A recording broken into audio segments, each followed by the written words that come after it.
Amém. Glória a Deus. Aleluia. Vamos orar. Eu quero, nessa noite, ministrar uma palavra. Feche seus olhos. Gostaria que você deixasse o seu coração bem aberto para o Senhor. Sua mente acessível ao Espírito Santo. Tenho certeza que nesta noite Deus tem algo muito precioso para cada um de nós. A palavra dele se renova. Embora seja um tema muito falado, conhecido, entretanto, há muito equívoco em relação também à Páscoa. Eu gostaria de nesta noite que o Espírito Santo trouxesse a mim e a você um entendimento maior, mais profundo, que a palavra de Deus penetrasse profundamente no nosso coração, que nós possamos ser abençoados, edificados, fortalecidos. Saímos daqui nesta noite com a nossa fé revigorada, e é isso que eu quero orar nesta hora. Pai, em nome de Jesus, quero te pedir, Senhor, estas bênçãos tão preciosas, tão especiais para nós. Queremos, Deus, nesta noite, receber a tua palavra viva, poderosa, tremenda. Meu Deus, a palavra que transforma, que cura, que liberta, que sobretudo, ó Deus, nos revela a tua vontade, nos revela o teu amor, nos revela o teu propósito, Senhor. Livra-nos, ó Deus, de uma vida vazia, de uma vida religiosa, mas, Senhor, nos faça ter, ó Deus amado, conhecimento da verdade. Como está escrito, conhecereis a verdade vos libertará. E nós queremos, Deus, ser libertos de tudo aquilo, Senhor, que nos prende, que nos amarra, que nos impede de ter intimidade com o Senhor, de crescer no conhecimento, no relacionamento da pessoa do Espírito Santo. Meu Deus, em nome de Jesus, te peço agora, Senhor, abra os nossos olhos, nossos ouvidos, nosso coração, para recebermos aquilo que o Senhor tem para nós.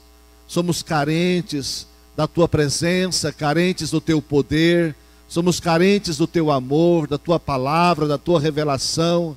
Enfim, ó Deus amado, nós necessitamos do Senhor. Confessamos isso, Deus. Nós precisamos de ti, Senhor. Sem ti não podemos fazer nada. Por isso, Deus, queremos a tua graça, queremos a tua bênção, a tua unção, a tua sabedoria. Libere sobre nós, ó Deus amado, libere sobre nós uma porção nova, fresca, daquilo que o Senhor tem no coração para nós, meu Pai. Em nome de Jesus, Deus, nós te pedimos, em o nome de Jesus. Amém? Glória a Deus. Você pode dizer glória a Deus? Amém, aleluia. Nosso tema é a história e a revelação da Páscoa. A data é muito oportuna, o tema é muito atual para o momento. Eu quero dizer, queridos, que nós não podemos ser ignorantes em relação a respeito da Páscoa. A Páscoa é algo tão sério, tão profundo, é algo que Deus fez, constituiu, e nós, às vezes, temos um entendimento tão equivocado sobre a Páscoa. Até mesmo, às vezes, nós que criticamos outras pessoas, outros segmentos religiosos, porque comemora de uma forma ou de outra a Páscoa, mas às vezes falta em nós também o verdadeiro entendimento do que é a Páscoa. Nós, hoje, eu podia perguntar aos irmãos o que é a Páscoa para você. Hoje, no mundo chamado cristão, se comemora o domingo da Páscoa. Mas a Bíblia não fala de domingo da Páscoa. A Bíblia não nos ensina sobre o domingo da Páscoa. Mas nós vamos ouvindo e falando, e estudando, e vamos gerando conceitos e tradições, e conceitos e tradições, conceitos e tradições. E nós, se perguntarmos o que é a Páscoa, alguns vão dizer Páscoa é um dia de confraternização, Páscoa é um dia de paz, Páscoa é o quê? O que é Páscoa? O que é o domingo de Páscoa? As pessoas desejaram, eu recebi muitas mensagens, Feliz Páscoa. O que é isso? O que significa Feliz Páscoa? O que a pessoa está desejando? Quando você diz Feliz Páscoa, alguém está desejando o que para a pessoa? Um almoço com bacalhau? Não sei o que bacalhau tem a ver com Páscoa, mas é um dos principais pratos, não é, do domingo de Páscoa. Estou dizendo que é errado fazer isso, comer o bacalhau, ou fazer um almoço de Páscoa, de maneira alguma. Mas isso sem a essência é apenas uma ilusão. Então o que é Feliz Páscoa? O que é Páscoa? Qual a resposta que você daria se uma pessoa te perguntasse ou dissesse assim, fala um pouquinho da Páscoa para mim? O que é a Páscoa? E nós precisamos de voltar para a palavra de Deus. Na verdade, a Páscoa, ela é um conceito judaico. A Páscoa não é um conceito cristão, é um conceito judaico. Mas que foi introduzida dentro do chamado cristianismo com algumas tradições e de forma muito adulterada, de forma muito contaminada. E neste mundo comercial, social, da mesma forma que o Natal foi adulterado, foi corrompido, também a Páscoa foi. Por isso eu repito aquilo que sempre estou dizendo, leia a Bíblia. Leia a Bíblia. Não viva de herança religiosa, não viva de tradição religiosa, não vive de cultura de uma nação, de um povo que herdou de um povo equivocado.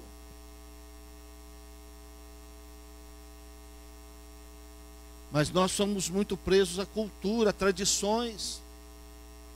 Mas quando você começar a ler a Bíblia e pedir ao Espírito Santo que te revele a verdade, Ele vai abrir os teus olhos e você vai ver que muitas coisas não tem nada a ver.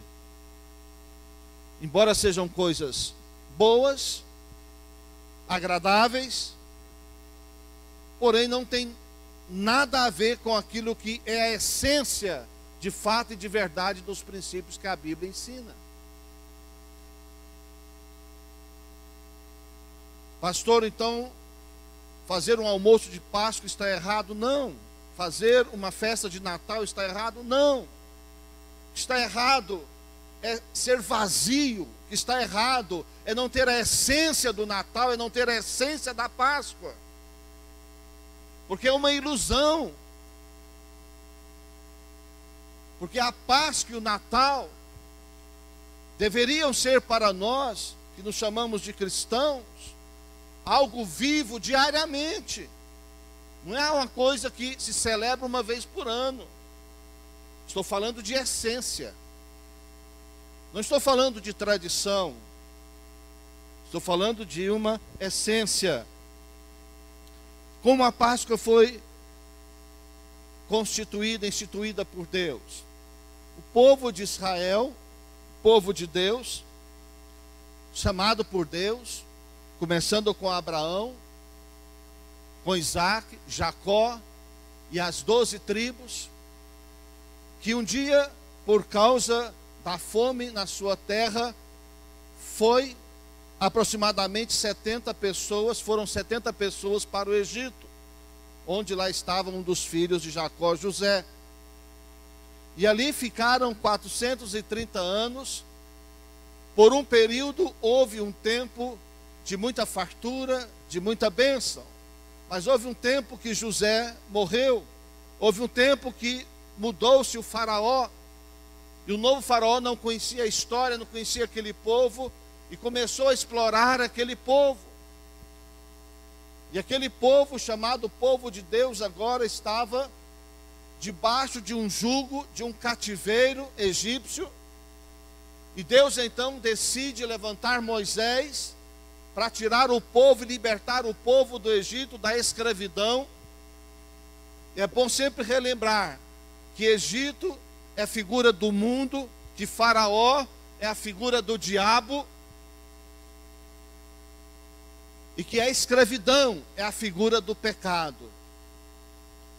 E Deus então, vocês conhecem a história das 10 pragas, entre a nona e a 10ª praga, não dá para a gente aqui detalhar isso, mas entre a 9ª e a 10ª praga, Deus dá uma direção a Moisés, e fala então para matar um cordeiro, e dizer ao faraó para deixar ir, porque eles iriam celebrar a Páscoa ao Senhor. A palavra Páscoa no hebraico é Pessah. Pessah, que significa passar por cima. Diga, Páscoa significa passar por cima. O que estava ocorrendo ali?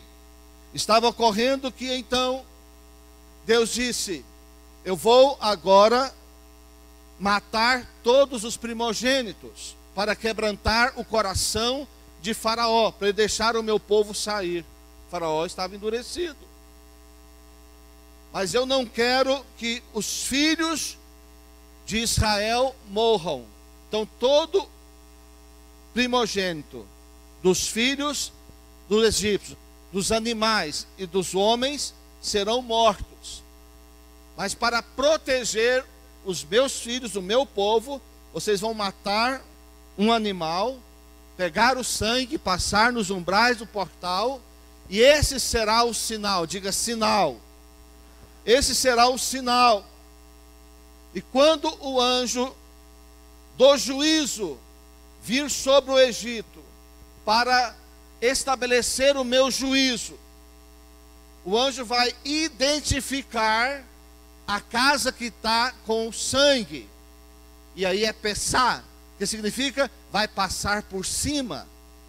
E o anjo, percebendo que ali então tem o sangue, ele não vai entrar para matar, porque ali está alguém protegido pelo sangue. Isso é Páscoa. Isso é Páscoa. Então a leitura que o anjo faria e fez foi essa: nesta casa tem o sangue, e nessa casa alguém ou algum morreu para proteger esta casa. Nesta casa eu não posso entrar. Amém? Isso é Páscoa. Isso é Páscoa, meus queridos. A Páscoa dos judeus. Agora, todo o Antigo Testamento é sombra para o Novo Testamento. Todo o Antigo Testamento é sombra para a vinda do Messias, para a vinda de Jesus. E isso tinha grande significado. Você já sabe que isso estava apontando para Jesus, o Cordeiro de Deus. 1 Coríntios 1, 7 nos diz o seguinte: que Jesus é o nosso Cordeiro Pascal. Quem é o nosso Cordeiro Pascal? Jesus é o nosso Cordeiro Pascal. Aquele Cordeiro da Páscoa dos judeus apontava para Jesus. Isso significa que a proteção, que a bênção está na pessoa que tem Jesus. Não é na pessoa que tem religião. Você deve ter ouvido e até falado que toda religião é boa. Eu costumo contradizer e dizer que nenhuma religião é boa em si mesma. Quem é bom é Jesus, amém? Jesus é bom. Jesus é bom. A salvação é por causa de Jesus. Mas a Páscoa dos judeus e a Páscoa para a igreja. O que é a Páscoa para a igreja? A Páscoa para a igreja é a libertação do pecado do mundo, das prisões, do sistema diabólico. A Bíblia diz que o mundo jaz no maligno, e que nós estamos neste mundo que jaz no maligno. A Bíblia diz que esse sistema jaz no maligno. O sistema, a tendência do sistema mundano, social, secular, é só piorar, meus queridos. Cada dia coisas terríveis vão acontecendo, porque o sistema jaz no maligno. Mas preste atenção, quem recebeu o sangue de Jesus por fé na sua vida, tem a recompensa da proteção de Deus na sua vida. Eu não estou dizendo que você não vai ter dias difíceis, problemas na sua vida, porque isso é uma mentira que às vezes se prega também. Mas veja bem, você vai ficar livre do domínio do pecado, do domínio de Satanás e do domínio desse sistema. Isso é a verdadeira liberdade. Amém? Então a Páscoa da igreja é Jesus.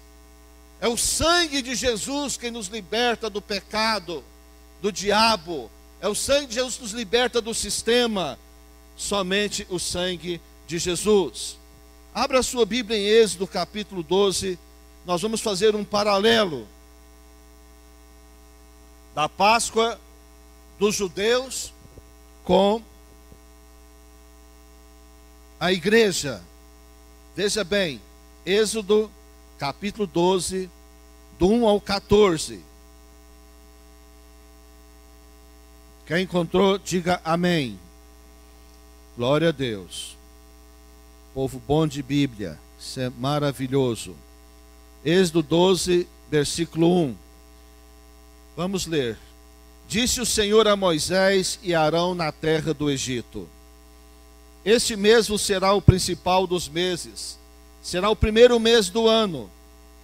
Falai a toda a congregação de Israel, dizendo: aos 10 deste mês, cada um tomará para si um cordeiro, segundo a casa dos pais, um cordeiro para cada família.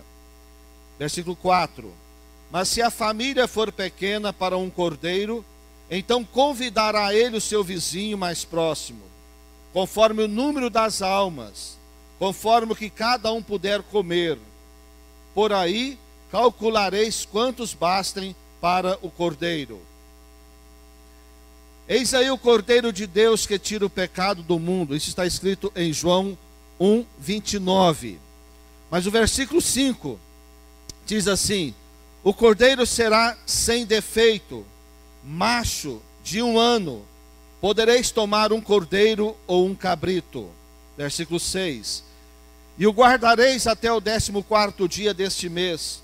E todo ajuntamento da congregação de Israel o imolará no crepúsculo da tarde. Tomarão do sangue e o porão em ambas as ombreiras e na verga da porta, nas casas em que comerem. 8. Naquela noite comerão a carne assada no fogo, com pães asmos e ervas amargas a comerão. Não comereis do animal nada cru, nem cozido em água, porém assado ao fogo. A cabeça, as pernas e a fressura. Nada deixareis dele até pela manhã. O que porém ficar até pela manhã, queimá-los-eis. 11. Desta maneira o comereis: lombo cingido, sandálias nos pés e cajado na mão. Comê-lo-eis à pressa, é a Páscoa do Senhor. Porque naquela noite passarei pela terra do Egito e ferirei na terra do Egito todos os primogênitos, desde os homens até os animais. Executarei juízo sobre todos os deuses do Egito. Eu sou o Senhor. 13. O sangue vos será por sinal nas casas em que estiverdes. Quando eu vir o sangue, passarei por vós, e não haverá entre vós praga destruidora, quando eu ferir a terra do Egito. 14. Este dia vos será por memorial, e o celebrareis como solenidade ao Senhor. Nas vossas gerações o celebrareis por estatuto perpétuo. Amém. Glória a Deus. Veja bem, vamos fazer aqui um paralelo da Páscoa dos judeus com a igreja do Senhor Jesus. Primeira coisa que vimos aqui é o símbolo de uma nova vida, versículo 1, versículo 2. Diz o Senhor a Moisés e Arão na terra do Egito: este mês vos será o principal dos meses, será o primeiro mês do ano. Primeira coisa que entendemos é que a Páscoa apontava para os judeus aquilo que Jesus aponta para nós, um novo começo. Amém? Um novo calendário, um novo tempo, uma nova vida, momento de recomeçar, uma nova terra, um novo recomeço, uma libertação. Da mesma forma que o povo foi tirado do Egito para andar com Deus e para constituir para Deus um povo maior e nações para Deus, porque a promessa era que as nações da terra fossem abençoadas. Da mesma forma, em Jesus, nós fomos tirados do mundo no sentido espiritual, do sistema do mundo, do contexto do mundo, para formar um povo de Deus, para que esse povo também cresça e para que as nações da terra sejam também abençoadas. Então, desta forma, nós começamos, a partir do nosso momento de decisão com Jesus, um novo tempo, uma nova vida. Então, queridos, na verdade, quando nós recebemos Jesus como Senhor e Salvador, nós começamos novamente a contar quantos anos de vida nós temos. Quantos anos de vida você tem? Não se conta o tempo do mundo, se conta o tempo com Jesus. Amém? Amém ou quá? A Bíblia diz que nós éramos filhos da ira. E Coríntios, 2 Coríntios 5,17, nos diz o seguinte, que quem está em Cristo, nova criatura é, as coisas velhas se fizeram novas, e agora nós passamos a andar em novidade de vida. Uma nova vida, é uma nova vida, conceitos novos, direção nova, novos propósitos, novos entendimentos. Agora, nosso coração é novo, nossos planos, nossos projetos, nossos sonhos passam a ser novos então. Isso é a Páscoa para nós. Também nesse paralelo, vemos que ele aponta para povos e não para indivíduos, como já disse anteriormente. Diz para falar a toda a congregação de Israel, dizendo: aos 10 deste mês, cada um tomará para si um cordeiro, segundo a casa dos pais, um cordeiro para cada família. É para família, é para grupos. Mas se a família for pequena, para um cordeiro, então convidará ele o seu vizinho mais próximo, conforme o número das almas, conforme o que cada um puder comer. Por aí calculareis quantos bastem para o cordeiro.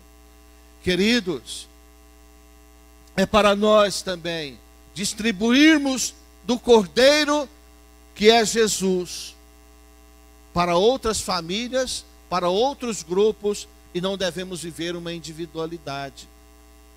Que o contexto está dizendo que a Páscoa não era celebrada, não deveria ser celebrada, não deveria ser celebrada fechada numa família. Da mesma coisa, você que já tem Jesus na sua vida, não pode tê-lo só para você. Você precisa de compartilhar com seus vizinhos, precisa compartilhar com seus amigos, com seus familiares. Você precisa viver uma vida cristã em grupos. Por isso nós temos grupos pequenos, por isso nós temos reunião grande, por isso nós temos vários trabalhos na igreja. Nós temos rede de casais, nós temos grupo de casais, grupo de adolescentes, grupos de jovens, grupos de criança. São vários trabalhos para que Jesus seja a Páscoa deles, para que Jesus seja o alimento de todos nós. Porque essa era a promessa de Deus a Abraão: visar o coletivo, alcançar o coletivo e não a individualidade. Eu sei que às vezes nós somos individualistas e egoístas, mas Jesus disse uma coisa antes de morrer, quando ele institui a ceia. Ele ministra a Páscoa e institui a ceia em seguida, porque para a igreja, na verdade, é a ceia e não é a Páscoa. Nós celebramos a ceia e não a Páscoa. Não é pecado celebrar a Páscoa, mas a ordem de Jesus para nós é celebrarmos a ceia em memória dele, como a Páscoa era celebrada em memória, ou deve ser celebrada em memória para os judeus, também a ceia é memória para a igreja. Eles recordam a saída do Egito físico, nós recordamos a saída do Egito espiritual. Amém? Israel é o povo de Deus físico, a igreja é o Israel de Deus espiritual. Precisamos entender esses princípios, essas coisas da palavra de Deus e compartilhar então a morte do Senhor até que Ele venha. Jesus disse isso, Paulo teve revelação disso: comei e bebei e fazei isso em memória de mim, disse o Senhor Jesus. A importância da ceia é muito grande, queridos. Alguns não a valorizam, outros a idolatram, estão equivocados também. Mas o cordeiro que deveria ser morto na Páscoa tem algumas características, ou deveria ter algumas características. E a Bíblia diz que Jesus, João Batista, Evangelho de João, capítulo 1, versículo 29, João Batista vê Jesus passando e aponta para os seus discípulos e diz: eis aí o quê? Eis aí o que mais? Então diga: eis aí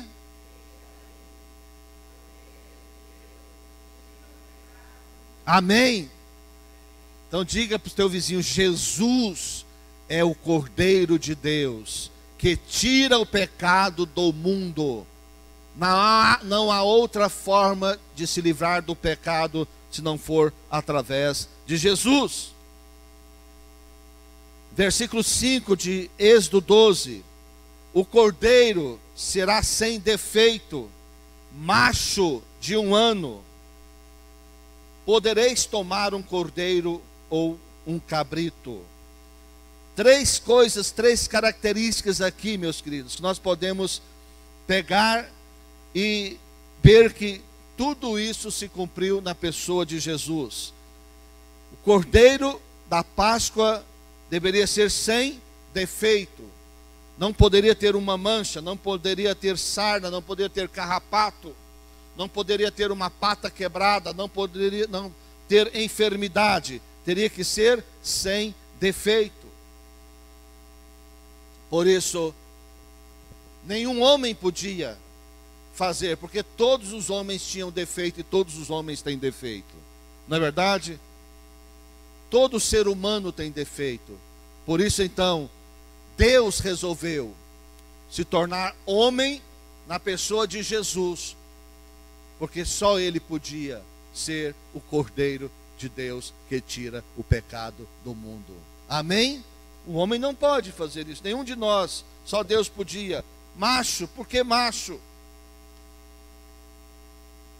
Não é uma questão de machismo, mas é uma questão de princípio espiritual. Deus fez Adão é chamado em Romanos de o primeiro Adão. O Adão da Eva é chamado de o primeiro Adão. E Jesus é chamado de quê? O último Adão. Aprendeu, né? Não é segundo Adão, não tem segundo Adão. Se tivesse segundo, poderia ter terceiro. Sugeriria que teria terceiro, quarto Adão. Primeiro Adão e último Adão, e fechou o negócio, né? Então, primeiro Adão, ele foi representante da raça humana, e como homem, ele pecou. Como representante, ele nos entregou, então. Ele contaminou-se, e através dele nós já nascemos contaminados. Por isso a Bíblia diz que todo ser, toda pessoa nasce em pecado. Toda pessoa nasce pecadora. Amém, meus irmãos? Uma pessoa não se torna pecadora porque peca, mas ela peca porque ela é pecadora. É da natureza humana pecar. E precisava então de ser um homem, não podia ser uma mulher, entendeu? Não podia ser uma mulher, porque o homem Deus colocou no jardim para cuidar, deu a ele o ministério de cuidar. Não foi a mulher, foi ao homem. Olha a responsabilidade, homens. E muitos estão deixando para a mulher cuidar, não é? Então tinha que ser homem. Por isso nasce Jesus macho. Amém? Você acredita que Jesus era macho ou não? Sim. Já tentaram mudar isso, mas não vão conseguir. Do sexo masculino. Embora não tenha casado, embora não tenha pecado, embora não tenha gerado filhos, mas ele cumpriu o princípio que o cordeiro deveria ser do sexo masculino. Deveria ser macho. Então um homem teria que morrer para redimir e resgatar a raça humana. Mas tem um outro detalhe: além de ser sem defeito, ser macho, deveria ser de 1 ano, de uma tenra idade. Isso aponta para quê, meus queridos? Para um cuidado. Tinha que ser novinho e retirado do meio dos outros antes que ele se machucasse, para não se contaminar. Deveria ser protegido, ser cuidado. Isso aponta, meus queridos, para Jesus na sua infância. Por isso Jesus não apareceu tanto na sua infância, não é?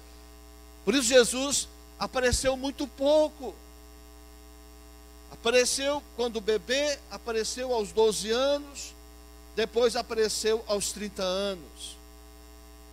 Por quê? Porque ele estava sendo guardado, protegido, para ser o Cordeiro de Deus que tiraria o pecado da humanidade, que nos tiraria da escravidão do Egito e debaixo do jugo de Faraó, que é o diabo.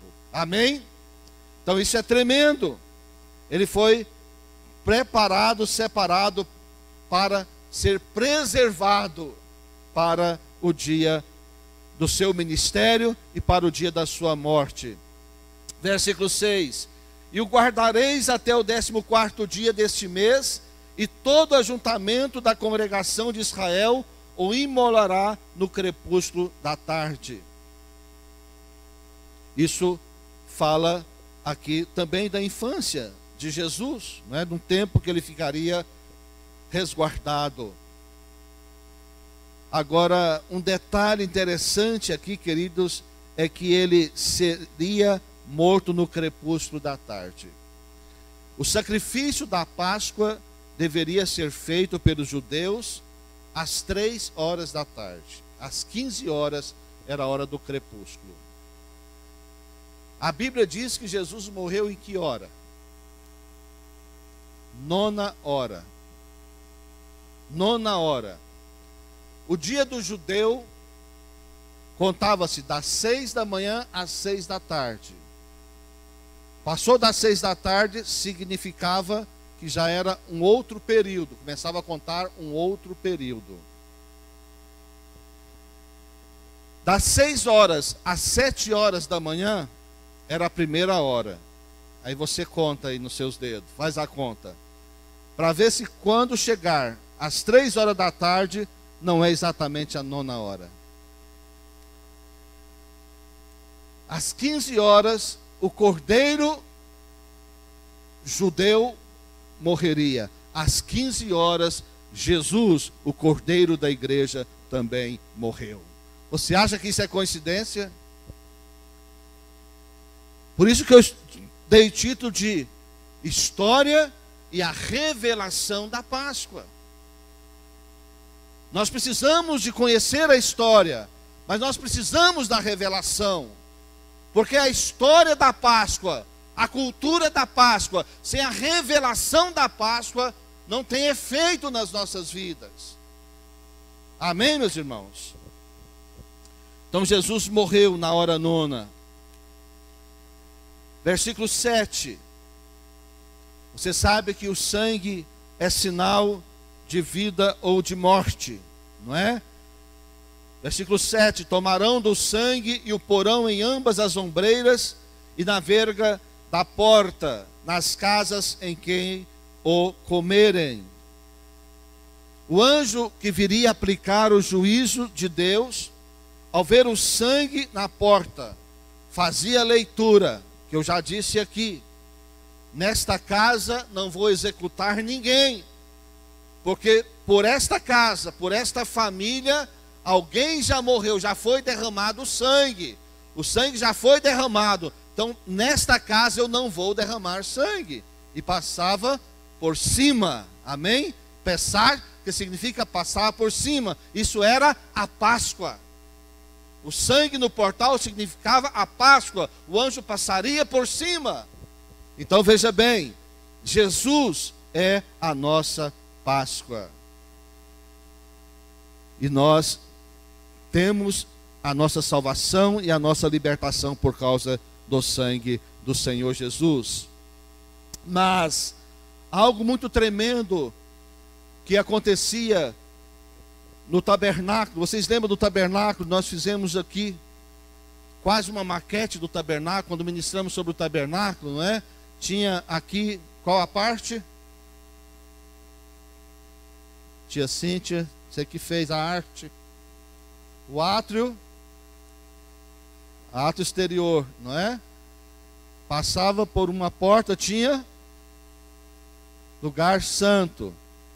Depois tinha Santo dos Santos. Não vou me deter ali. No Santos dos Santos tinha o quê? A arca da aliança. A tampa da arca também foi feito dela o quê? Um propiciatório. O que era o propiciatório? A arca da aliança representava ali a presença de Deus, representava a aliança de Deus. Amém? A aliança de Deus com o povo, a presença de Deus estava ali, naquele lugar era a presença de Deus, só o sumo sacerdote podia entrar ali. E no propiciatório, então, o sumo sacerdote pegava o sangue, trazia o sangue de lá de onde era sacrificado, do lado de fora, derramava o sangue. O que acontecia? O que acontecia? Quando esse sangue era derramado, o que acontecia ali? Deus, o próprio Deus, consumia aquele sangue. O fogo de Deus lambia aquele sangue. E significava o quê? Que Deus aceitou o sacrifício. Deus aceitou o sacrifício. E o pecado do povo foi perdoado. Irmãos, isso é muito tremendo. E o pecado do povo era expiado. Era tudo um ritual. Mas isso nos mostra na pessoa de Jesus, quando ele derrama o seu sangue para nós na cruz. Era o sangue do propiciatório. Agora, só que não era mais de vez em quando. Agora foi feito uma vez só, para sempre. O nosso Cordeiro derramou o sangue. Ele mesmo é o nosso sumo sacerdote. E Deus aceitou o seu sacrifício, o seu derramamento de sangue. Dá para brincar de pecar, irmãos? Dá para pecar? Dá para brincar com Deus? Dá para brincar com a palavra de Deus? Não devemos levar a sério a vida cristã, a vida com Deus? É o sangue de Jesus que está em jogo. Quando pecamos, Deus perdoa, mas o seu espírito se entristece. E Jesus não vai morrer novamente, ele já morreu uma vez por todas. Versículo 8 diz o seguinte: que a carne tinha que ser assada. Churrasco não é uma invenção dos gaúchos, é uma invenção de Deus, amém? Naquela noite, versículo 8: comerão a carne assada no fogo, com pães asmos e ervas amargas comerão. Como era assado, queridos? O cordeiro era aberto. Preste atenção nisso. Isso é muito sério, muito forte. Os gaúchos até fazem de maneira parecida. Os homens mais primitivos faziam de maneira também parecida. Eles abriam o cordeiro, fazia o fogo, colocava um pau assim, abrindo o cordeiro, e outro atravessando assim. Isso te faz lembrar de alguma coisa?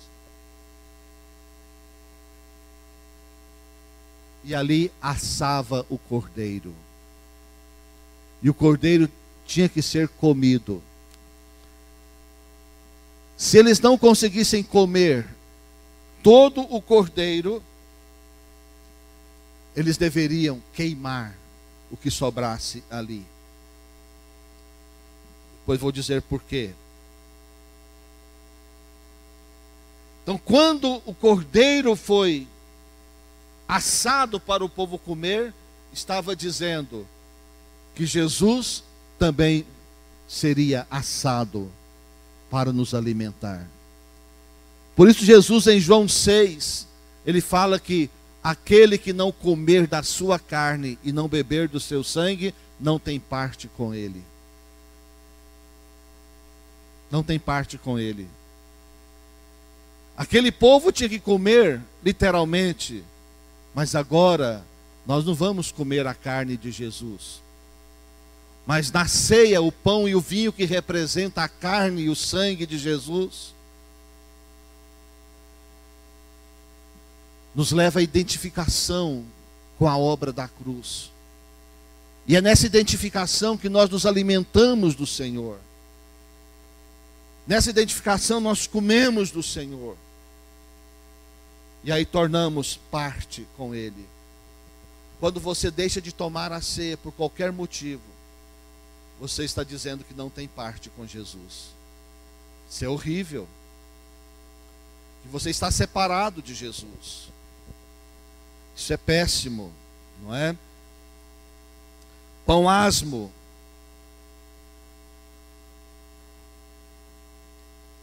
Sem fermento. Fermento na Bíblia é um tipo de contaminação. Então o pão deveria ser sem fermento, apontando para Jesus sem pecado. Ervas amargas. Havia um tipo de erva naquela região que as pessoas comiam e ficavam muitos dias com o gosto daquilo na boca. Era bom para a memória, não é?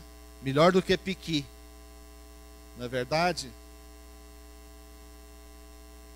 E eles comiam aquilo e deviam comer então juntamente com a Páscoa.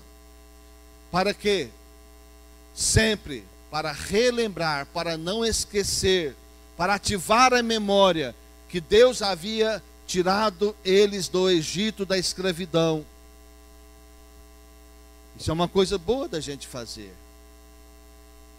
De vez em quando a gente deveria comer uma coisa amarga, lembrando disso, né? Aquilo que fica impregnado na nossa língua de fato e de verdade. Mas veja bem o versículo 9. Não comereis do animal nada cru, nem cozido em água, porém assado ao fogo, a cabeça, as pernas e a fressura. 10. Nada deixareis dele até pela manhã. que porém ficar até pela manhã, queimá-los-ei. Tinha o período da tarde e da noite para comer. Ei, Avalone, hein? Você lá. Sei o Ender lá, hein? Tinha que comer todo. Se sobrasse alguma coisa na manhã, deveria queimar. Isso nos fala de quê, meus irmãos? Isso nos fala de uma completude, que a obra do Senhor era completa, foi completa, tem que ser completa na nossa vida. Jesus tem que nos satisfazer, nós devemos estar satisfeitos com Jesus, satisfeitos com o sacrifício. Devemos entender que a nossa salvação e a nossa libertação não depende do que outras pessoas podem fazer ou que nós mesmos podemos fazer, mas a obra que Jesus fez, ela é completa. Por isso ele gritou: está tudo consumado, tudo está feito, tudo está pronto, tudo está realizado. Ninguém pode fazer mais nada para a salvação da humanidade. O que tinha a ser feito foi feito. Amém? Jesus fez por você e por mim, e nada que eu faça ou que você faça possa ajudar Jesus, a não ser crer e recebê-lo. É tão simples, gente. É tão simples. Por isso precisamos ouvir a palavra de Deus. Precisamos desta fé, porque a salvação ela é por fé. Mas a fé, ela vem por ouvir. Toda fé, ela nasce por ouvir. Por isso que hoje há tanta confusão no mundo, porque tem muitas vozes, porque estão ouvindo demais de muitas fontes, e se ouve muitas coisas, e a pessoa acredita no que está ouvindo. Mas Paulo diz em Romanos que a fé vem pelo ouvir, a fé verdadeira, a fé de Deus, ela vem pelo ouvir, mas o ouvir da palavra de Deus, amém? O ouvir da palavra de Deus, completo, perfeito, suficiente, nada poderia ser desprezado naquele cordeiro. Jesus é completo para a salvação e para a libertação das nossas almas. Então, enquanto nós comíamos, Deus se alegrava, mas se sobrasse era para ser queimado. E aí Deus recebia como aroma agradável a fumaça às suas narinas. Isso aponta, meus queridos, para a oração e adoração. Amém? A nossa relação com Jesus, ela é pela palavra de Deus, pela oração e pela adoração. Nosso tempo a sós com Deus precisa da palavra, precisa da oração e precisa da adoração. Existem estudos falando tipos de oração. Tudo bem, não sou contra não. Mas não temos tanta necessidade de ficar aprendendo tipos de oração. Nós temos que aprender a orar, a ter a prática da oração. Oração de gratidão, oração de intercessão, oração de guerra espiritual, oração de arrependimento, oração de confissão. Tudo bem, tudo isso é interessante, é bom. Mas saber isso e não orar não resolve nada. Saber estas coisas e não ter tempo com Deus, não ler a palavra, não comer da palavra, não beber da palavra, não resulta em nada. É só conhecimento, só teoria acumulada. E Paulo diz que isso gera morte, não gera vida. Mas se você não sabe nada disso, mas ora, você está com tudo. Amém? Você está com tudo. Porque a oração e a adoração sobe como aroma agradáveis à presença de Deus. E em Apocalipse fala que Deus, os anjos pegam as nossas orações e vão colocando numa taça. E a taça vai enchendo, a taça vai enchendo. um dia a taxa enche e Deus derrama o resultado sobre as nossas vidas. Como está a sua taça de oração lá no céu, hein? Está cheia ou está vazia?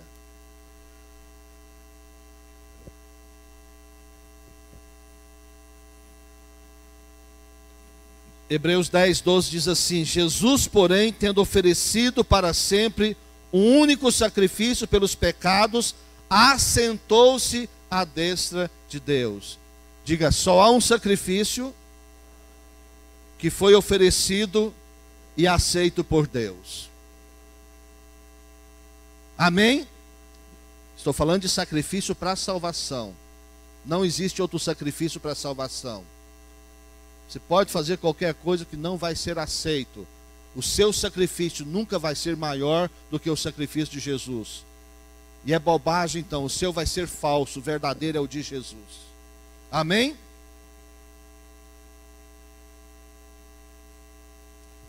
Versículo 11. Isso aqui é interessante, meus queridos. Desta maneira o comereis. Está falando da Páscoa, do Cordeiro. Lombos cingidos, sandália nos pés e cajado na mão. Comê-lo-eis à pressa. E é a Páscoa do Senhor. Porque naquela noite passarei pela terra do Egito e ferirei na terra do Egito todos os primogênitos, desde os homens até os animais. Executarei juízo sobre todos os deuses do Egito. Eu sou o Senhor. Viu como Deus orientou que eles comessem a Páscoa? Prontos, preparados. Para quê? Para a viagem, para a saída. Vestidos, calçados, com o cajado na mão. Comer apressadamente, porque a qualquer momento seria o momento ideal. Deus estava dizendo: vocês ficaram 430 anos sofrendo aí, sendo escravo desta nação, debaixo do jugo de Faraó. Agora vocês vão sair depressa. Deixa o pecado, deixa o mundo e venha servir a Deus agora. Amém? Esteja pronto, meus queridos. Está falando de estar pronto. Está falando de estar preparado sempre, a cada instante, a cada momento. Devemos estar prontos e preparados para servir ao Senhor. Vestimenta na Bíblia nos fala do caráter cristão. Vestimenta na Bíblia nos fala de santidade. Vestimenta na Bíblia nos fala de vida com Deus, de vida espiritual profunda. Sandálias, calçados, nos falam da preparação do Evangelho, parte da armadura de Deus em Efésios capítulo 6. Da nossa maneira de caminhar, devemos estar bem vestidos de Deus, revestidos de Deus. Devemos caminhar em linha com a vontade de Deus. E o cajado fala de quê? Da autoridade que os filhos de Deus recebem no nome de Jesus. Então a Páscoa para a igreja é Jesus, e nós devemos estar prontos para vivê-la todo dia. Amém? Eu não sei se você teve hoje um almoço de Páscoa. Não é pecado, eu te garanto que não é pecado. Mas eu te garanto o seguinte, que um almoço de Páscoa, sem essa essência que nós estamos extraindo aqui, esse almoço não tem valor algum. É apenas mais uma reunião social que você desfrutou, foi legal, foi bom, mas isso é efêmero, isso é passageiro. Você almoçou, acabou. Já não existe mais. Mas você precisa de estar revestido de Deus. Você precisa de estar calçado com o evangelho da preparação da paz. Você precisa estar usando da autoridade que Jesus te deu. Amém? Da autoridade que o Senhor te deu. É isso, meus queridos. Pessá saia depressa, porque o anjo vai passar. Amém? Quem não tem o sangue do Cordeiro, ou não comer a Páscoa, estará perdido. Estará perdido. Para terminar, versículo 13 e o 14, o 13. O sangue vos será por sinal nas casas em que estiverdes. Quando eu vir o sangue, passarei por vós, e não haverá entre vós praga destruidora, quando eu ferir a terra do Egito. Então, queridos, todo primogênito de quem não tinha o sangue foi morto. Todas aquelas famílias que não tinham sangue foram atingidas pelo anjo da morte, ferindo seus primogênitos. Mas os que tinham o sangue do Cordeiro, os que comem a Páscoa, não foram atingidos. Pelo contrário, foram poupados. Passou-se por cima. Versículo 14. Este dia vos será por memorial, e o celebrareis como solenidade ao Senhor. Nas vossas gerações o celebrareis por estatuto perpétuo. Memorial. Eu gosto até, já tem uma palavra que eu ministrei várias vezes, e aqui certamente ministrei umas 2 ou 3 vezes, que a ceia é o único memorial vivo que existe na face da terra. Eu não me lembro de outro. Se você vai lá em Brasília, você vai lá no memorial do JK, lá estão os restos mortais dele. Não tem vida ali. Você vai em outros lugares, tem outros memoriais, você pode lembrar de algum aí, não tem vida. Mas a ceia do Senhor tem vida. Porque Jesus é a nossa Páscoa.